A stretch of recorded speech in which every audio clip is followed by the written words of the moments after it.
A Hunter in Teyvat, Chapter 42b, Fan Fiction, by Azazyel. To put it lightly, the chasm was a hellhole. It literally went so deep that it reached the afterlife of the world, where souls were cleansed of karma and their memories. But funny thing about Teyvat.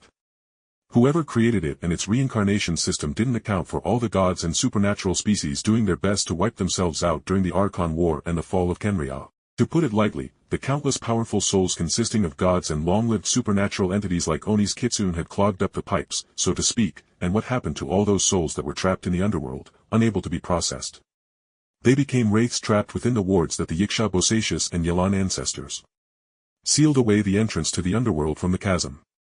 Seeing us fleeing their own cage with a magical platform that Yelan's ancestor left behind before he died, literally tens of thousands of ghosts and spirits attempted to steal our bodies, kill us, or just hitch a ride.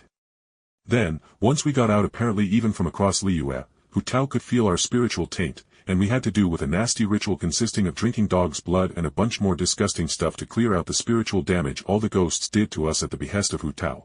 Fuck the chasm and all those fucking rotten souls. I spat, mentally just fucking done with adventuring as even Lumen with her restless traveler nature firmly said we were going to take a break and, in her case, she wanted to literally spend the next couple months minimum working on our Serenity pot, basically building it from the ground up while I am not wanting to literally watch paint dry like she did. I decided to go back to Mondstadt after the stress of Inazuma and then the events of the chasm. Despite our adventures in Liyue and Inazuma, I still felt more at home in Mondstadt as its European theme was a lot more akin to American culture. But as I was flying over the Dragon's Pine Mountain, I saw something that made me frown and quickly fly downwards. "Kid, are you alright?" I yelled, seeing a girl with very light blonde hair, and for a moment I thought it was Klee before I noticed the much lighter hair tone, but I still was panicking seeing the child all huddled up beside a tiny fire in a cave. The girl lethargically looked at me, and her eyes were rather dull, to be honest. "Hey, you alright?" I asked as I slowly approached the girl, but froze as her appearance registered with me, even if the pyro vision loosely tied onto some rags the girl was wearing. The little girl was Signora or maybe the woman's child. No, with her history and loss of her husband that made her abandon her body to become liquid flames, she wouldn't take another man for a husband. But then, did she survive the Raiden Shogun attack by reforming her remains into this child? "Who are you? Do you want to hurt me, too?" The girl asked tiredly as a bit of life came to her eyes as she seemingly registered my presence. Seeing as she honestly didn't seem to recognize me at all, despite us playing a major part in her prior death, I lowered my guard a bit before I took off my thick schnee jacket. "Here, kid, wear this. You must be freezing," I said as I moved around the girl, even as she weakly attempted to push my jacket off her. But she was literally so weak that she was unable to shrug her shoulders hard enough to push off my oversized jacket, and soon enough her meager struggles to throw it off faded as she sighed in comfort from the residue of body heat it was carrying. "What's your name?" I asked as I took over caring for the flames and added some sticks that were outside the cave, and fueled the flames with a small jet of anemo winds that energized the flames. "I don't remember. When those adults on the other side of the mountain learnt that I had no name, they wanted to sell me, and I knew I had to run." "Why don't I have a name, sir?" she asked weakly as I moved her closer to the fire and began feeding her some warm food that I had in my space bag. Those people she mentioned were probably treasure hoarders, and I wasn't surprised they would stoop to human trafficking with all their other crimes. After a moment of silence as I provided the clearly freezing girl some much-needed warmth with some hot soup, and once she finished shoveling down the food, she didn't hand me back the bowl and instead continued to cradle the hot ceramic to absorb its warmth. For a moment, I was lost as to what I should do, as despite our unfortunate meetings in our adventures regardless of those this child was blameless seeing as she had a completely new mind and a real body instead of Signora's liquid flames physique as was shown with her already having a pyro vision. "Look. I'm going to take you to Mondstadt.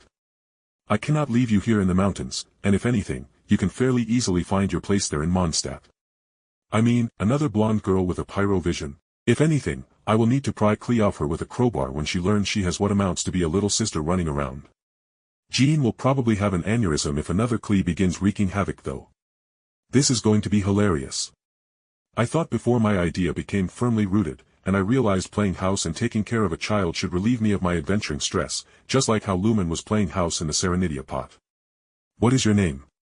she finally asked after I basically decided to take her to Mondstadt. "My name is Jake Barris, though sometimes I use the last name Schnee for certain people."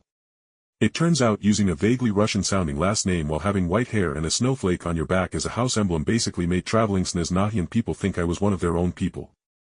Can I have? No, can you please give me a name, sir? The younger form of Signora asked her, looking up at me with unmistakable hope within her eyes. For a brief moment, I thought about giving her a new name, but should she ever regain her memories I hoped people showing some kindness would go to heal some of her old issues. Your name will be Signora, I said, patting the girl on her head and gently pulled the hood of my large hood that I had at some point added to my jacket as I was tired of being rained on in our travels. Now let me get you to Mondstadt. I have a couple of friends who will just love having friends their own age to play with. Diana the cat girl and Klee will get along with her easily, with them all having visions despite their personality differences. Little did I know I was unleashing a walking fiery bundle of attachment issues onto Teyvat, who would learn from Klee that enough fire and explosives can solve literally any problem if you put enough of both into the problem. After we landed in Mondstadt, I obviously took Signora to get some new clothes from the nice seamstress who made a lot of the wealthier adventurers their flamboyant and, more importantly, durable clothes that people like Fiscal wore. Once Signora was no longer in literal rags, I decided to take her to Jean in order to read her in and to possibly introduce Signora to Klee. Even as we walked into the Knights of Favonia's headquarters, Signora was showing her dependence on me as she was firmly holding my hand with her much smaller childish hand, but before we could enter the Knights building from the side of the castle-designed building, Klee herself ran out laughing as she saw me. "Hey Jake. Who is this?" she asked curiously as she noticed Signora, who was on the other side of me and was now hugging my hip with her free arm as she shyly hid her face from Klee.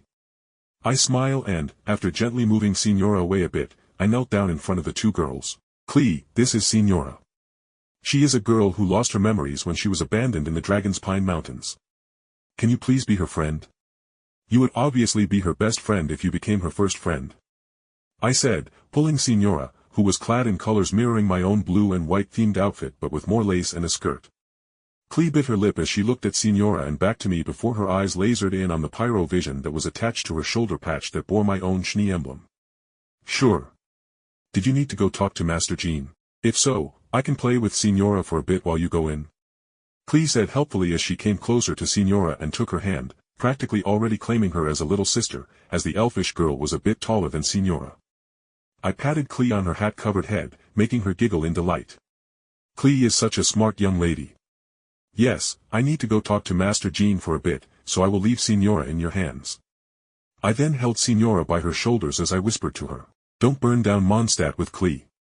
Then I stood up and left the two young girls to socialize in front of the Knights' headquarters. Please, like and subscribe to our channel.